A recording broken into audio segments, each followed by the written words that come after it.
আগামী মাসে ব্রাজিলের বিপক্ষে ফুটবল খেলবে বাংলাদেশ, খেলা হবে ঢাকাতে। এছাড়া বাংলাদেশের মুখোমুখি হবে আর্জেন্টিনাও। আগামী 5 তারিখ প্রথমে ব্রাজিলের মুখোমুখি হবে বাংলাদেশ, এরপর 8 তারিখ আর্জেন্টিনা হবে প্রতিপক্ষ। শেষ ম্যাচে মুখোমুখি হবে আর্জেন্টিনা ও ব্রাজিল।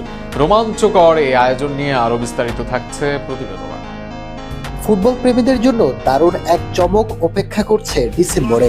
লাতিন আমেরিকার দুই পরাশক্তি ব্রাজিল ও আর্জেন্টিনাকে নিয়ে ঢাকায় অনুষ্ঠিত হতে যাচ্ছে আন্তর্জাতিক মানের ফুটবল উৎসব। AFB Latin Bangla super cup football আয়োজনে রয়েছে AFB boxing promotion international limited.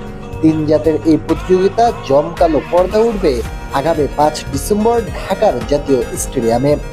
টুর্নামেন্টের সূচি অনুযায়ী 5 তারিখ বাংলাদেশ মুখোমুখি হবে লাতিন জায়ান্ট ব্রাজিলের। এরপর 8 ডিসেম্বর বাংলাদেশের প্রতিপক্ষ আর্জেন্টিনা। আর সবশেষ 11 ডিসেম্বর মাঠ কাঁপাতে একে অপরের বিপক্ষে নামবে ফুটবল ইতিহাসের সবচেয়ে হাই ভোল্টেজ দ্বৈরথ ব্রাজিল ও আর্জেন্টিনা। 3টি ম্যাচে অনুষ্ঠিত হবে ঢাকাতে, যা দেশের ফুটবল প্রেমীদের জন্য অনন্য সুযোগ তৈরি করছে।